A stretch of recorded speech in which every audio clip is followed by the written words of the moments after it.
Welcome to the Good Reading Magazine podcast. Good Reading is a monthly magazine dedicated to books and reading and aims to help readers discover their next favourite book. You can find out more about the books discussed on today's podcast at goodreadingmagazine.com.au.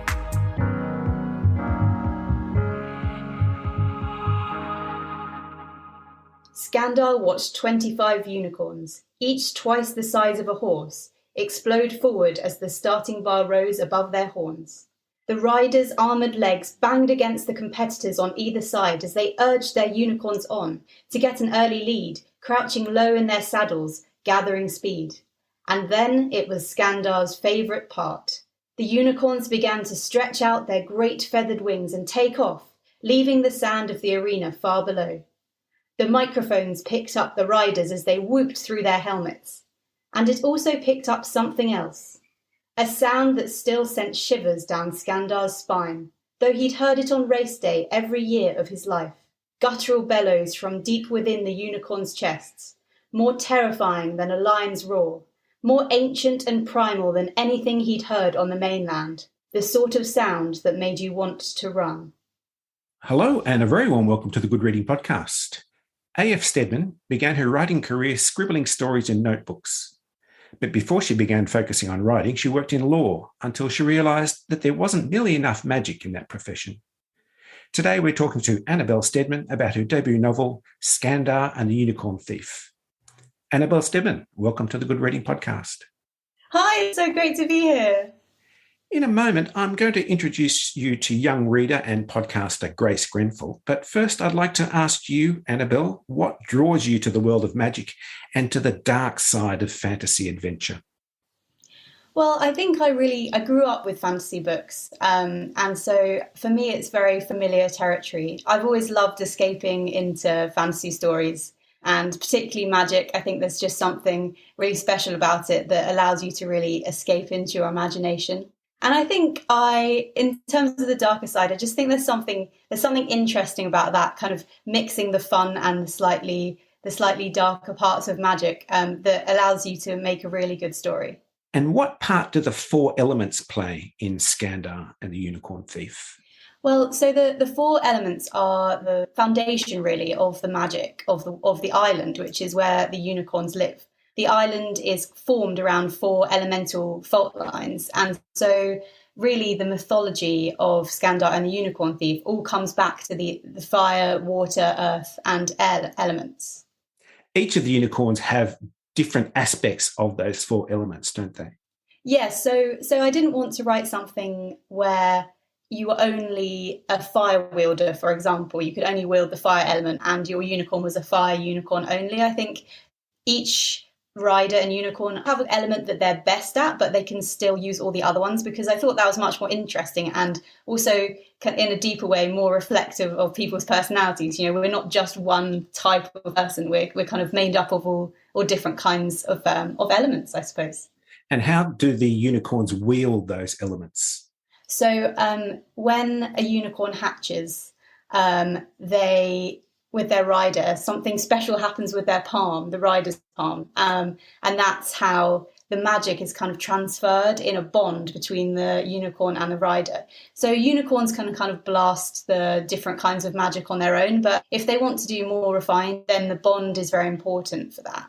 The bond goes further than magic between unicorns and riders. It's about companionship, it's partnership between an elemental creature and a person, and they're not pets. They're more than that. They're dangerous, but there's a respect between unicorn and rider, and so the way the story unfolds is kind of exploring those kind of relationships and exploring how riders use their magic. And there's also the wild unicorns that don't have riders. They're born alone and they are immortal and they die forever, and they're the ones you've got to worry about. Sounds intriguing. Now I'm going to introduce you to Grace Grenfell. She's got some really interesting questions to ask you. Hi, I'm Grace. I'm 10 years old and I read Skandar and the Unicorn Thief. I thought it was a very interesting book, and I have a few questions for you. Out of all the mythical creatures, why did you choose unicorns and turn them into dark and violent creatures? Well, I think I've always quite liked horses. I've always found them interesting, and I think they have a really interesting relationship with people as well. But also, I think I've never really liked the fluffy kind of unicorns that much. And so I think part of me thought it would be really interesting to make unicorns different. And so I think my unicorns kind of have that darker side and the more magical side of them than just a kind of friendly unicorn. How did you come up with the unicorn's name? They're very quirky and interesting. They were actually the first thing that I thought of when I had the idea, Grace. I started writing down these kind of magical names in a notebook. And I think I wanted them to be tied to the elemental magic. And so they've kind of got names that are to do with the earth or fire. And I wanted them to sound natural, as if the unicorns could have thought of them themselves, which they do. In the book, Skandar stands up to bullies to protect others, even when he is scared. Is this why he's a hero? Well, I think that's why he's a hero. I think Skandar isn't the bravest person, but I think I wanted to show that bravery isn't just about being kind of naturally the kind of person who would go and stand up to bullies. It's about feeling afraid, as you say, and doing it anyway and knowing you're going to be scared. Yes, I think Skandar is a hero because he is the kind of person who he faces a lot of difficulties in his life.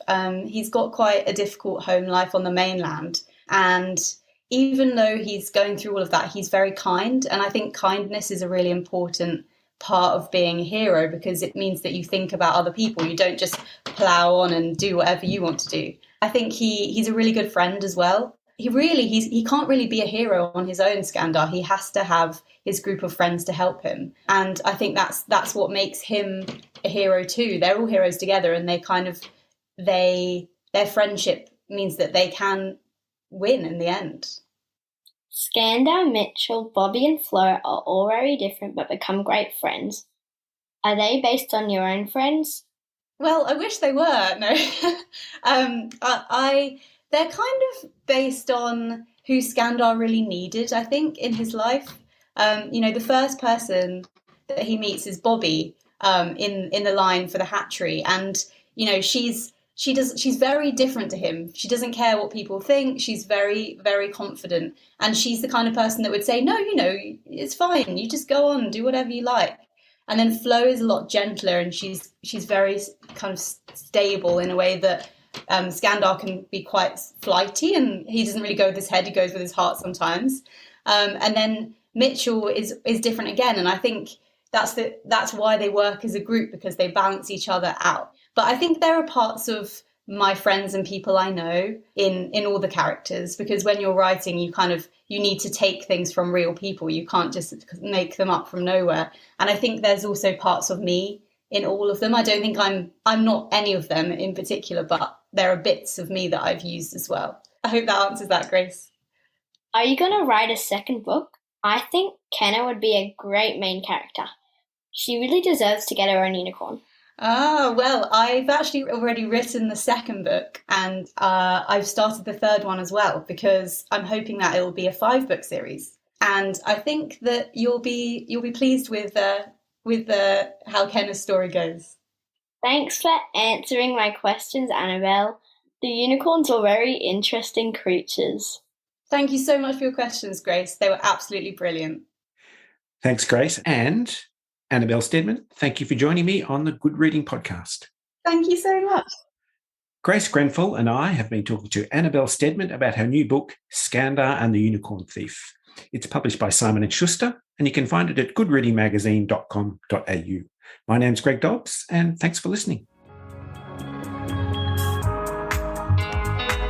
Subscribe to Good Reading print and online magazine at goodreadingmagazine.com.au.